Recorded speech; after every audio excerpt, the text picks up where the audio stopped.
नमस्कार लाडक्या बहिणींनो, स्वागत आहे तुमचं आपल्या लाडक्या क्रिएटिव्ह मराठी या चॅनलमध्ये। तर पहा, लाडक्या बहिणींसाठी अत्यंत मोठी घोषणा झालेली आहे, महत्त्वाचे अपडेट समोर आलेले आहे। नक्की ही अपडेट काय असणार आहे, आनंदाची अपडेट काय असणार आहे, संपूर्ण अपडेट आपण आजच्या व्हिडिओमध्ये जाणून घेणार आहोत। तत्पूर्वी लाडक्या बहिणी जर आपल्या क्रिएटिव्ह मराठी या चॅनलवरती नवीन आला असाल तर नक्कीच क्रिएटिव्ह मराठी या चॅनलला सबस्क्राईब करून बाजू बेल आयकॉन देखील प्रेस करून ठेवायचे आहे, कारण आपल्या चॅनलवरती असेच महत्त्वाचे वेळोवेळी अपडेट पाहायला मिळतात। तसेच योजनाशी रिलेटेड असेल, जॉबशी रिलेटेड असेल, सर्व महत्त्वाचे अपडेट आपल्याला एकाच ठिकाणी पाहायला मिळतात। तर नक्कीच चॅनलला सबस्क्राईब करून ठेवा। तर चला आजच्या व्हिडिओला सुरू करूयात, कोणताही वेळ वाया न घालवता। तर पहा, लाडक्या बहिणींना 3000 रुपये एकत्र खात्यात येणार, आताची मोठी घोषणा, लाडकी बहीण इन्स्टॉलमेंट। नक्की काय आहे अपडेट, सविस्तर जाणून घेऊयात आपण। तर पहा, महाराष्ट्रातील महायुती सरकारने महिलांना आर्थिकदृष्ट्या सक्षम करण्यासाठी सुरू केलेली लाडकी बहीण योजना सध्या महिलांमध्ये खूपच लोकप्रिय ठरलेली आहे। आर्थिकदृष्ट्या सक्षम करण्यासाठी म्हणजे महिलांना स्वावलंबी बनवण्यासाठी शैक्षणिक खर्च, त्याचबरोबर खर्च, जे खर्च असेल, व्यावसायिक खर्च असेल, या योजनेमधून मिळणारा जो हप्ता आहे त्यातून ते लाडक्या बहिणी खर्च करून स्वावलंबी कसे केले जातील याकडे लाडकी बहीण योजनेचा जो उद्दिष्ट आहे त्यामध्ये सांगण्याचा प्रयत्न केला आहे। आणि या योजनेत पात्र महिलांच्या बँक खात्यामध्ये दर महिन्याला ठराविक रक्कम म्हणजेच 1500 रुपयाचा हप्ता त्या महिलांना खात्यामध्ये दिला जातो। तसंच जी त्यांना रोजच्या खर्चासाठी आणि आणखी काही आवश्यकतेसाठी मदत करत असते। त्यामुळे लाडकी बहीण योजना ही एक महत्त्वपूर्ण चर्चेत असलेला एक विषय देखील बनलेला आहे। तर पाहूयात, हप्त्यांमध्ये उशिरामुळे चिंता।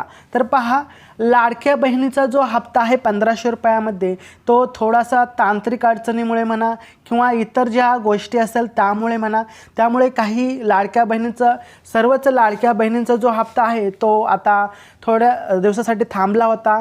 आणि त्यामुळेच काहींना चिंता लागून राहिली होती की आमचा हप्ता येणार की नाही, पैसे येणार की नाही। तर त्याबद्दल थोडक्यात डिटेल आपण पाहूयात।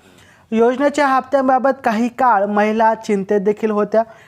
जून आणि जुलै महिन्यांचे हप्ते वेळेत जमा झाले हे देखील आपल्याला माहितीच आहे। परंतु जर पाहायला गेलं तर लाडक्या बहिणींनो, परंतु ऑगस्ट महिन्याचा हप्ता आणि सप्टेंबर सुरू झाल्यानंतरही पोहोचला नाही। का पोहोचला नाही लाडक्या बहिणींचा हप्ता? तर पहा, त्यामुळे अनेक महिलांमध्ये थोडीशी चिंता देखील आपल्याला पाहायला मिळत होती की आमचा हप्ता कधी येणार, लाडकी बहीण योजना बंद तर नाही ना झाली। अनेक विषयांवरती प्रश्न निर्माण झाले होते, परंतु आता त्या प्रश्नांचे एक मार्ग मोकळा झालेला आहे। लाडक्या बहिणींचा जो हप्ता आहे तो लवकरच मिळणार आहे। आणि आशा निर्माण झाली होती, त्यांना हप्त्याची वाट पाहावी लागली होती।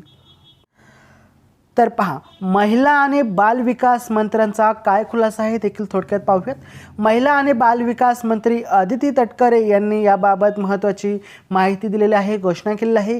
त्यांनी सांगितले की ऑगस्ट महिन्याचा हप्ता लवकरच महिलांच्या खात्यामध्ये जमा केला जाईल, त्यामुळे कोणतेही घाबरायची कारण नाही।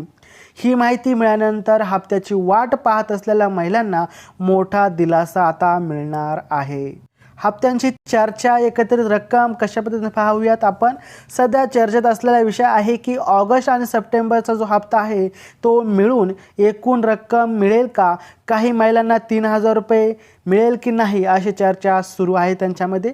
मात्र अद्याप याबाबत सरकारकडून कोणतीही अधिकृत माहिती जी आहे ती अजून आलेली नाही आहे किंवा झालेली नाही आहे। सध्या फक्त ऑगस्ट महिन्याचा जो हप्ता आहे तेवढीच जमा होण्याची शक्यता यामध्ये वर्तवण्यात आलेली आहे। आता मासिक रकमेमध्ये वाढ होऊ शकते की नाही हे देखील आपण थोडक्यात पाहूयात। कारण मत देण्याच्या आधी जी सरकारने घोषणा केली होती की 2100 रुपयाचा हप्ता तुम्ही 1500 रुपयावरून 2100 रुपयाचा हप्ता आम्ही नेऊ, असं देखील आम्ही सांगत होता। परंतु योजनेअंतर्गत मासिक रक्कम ही 2100 रुपये करायची आहे असं सरकारने सांगितलं होते। परंतु आदित्य तटकरे यांनी स्पष्ट केलं आहे की हे आश्वासन सरकार नक्कीच पूर्ण करेल, परंतु सध्या प्राथमिकता फक्त नियमितपणे 1500 रुपयेच जमा केले जातील। योग्य वेळ आल्यावर ही रक्कम 2100 रुपये करण्यात येईल असं यामध्ये सांगण्यात आलेलं आहे। आता सरकारचा प्रयत्न आणि महिलांसाठी काय संदेश असणार आहे हे देखील आपण तितकंच महत्त्वाचं आहे, जाणून घेऊयात। सरकारचा उद्देश आहे की लाडकी बहीण योजनेचा लाभ महिलांपर्यंत नियमितपणे पोहोचेल याची काळजी घेतली जाईल। त्यामुळे लाभार्थ्यांनी काळजी करण्याची जी गरज आहे ती गरज नाही, काळजी करू नये। योजना नियमितपणे चालू राहील आणि हप्ते देखील वेळेपणे चालू राहील। त्याचबरोबर खात्यात जमा होतील याची खात्री सरकारने घेतलेली आहे। त्याचबरोबर व्हिडिओ कसा वाटला कॉमेंटमध्ये सांगा। त्याचबरोबर व्हिडिओला लाईक, चॅनलला सबस्क्राईब करून टाका। तर चला भेटूया आपण पुढच्या व्हिडिओमध्ये। तोपर्यंत जय जय महाराष्ट्र, वंदे मातरम।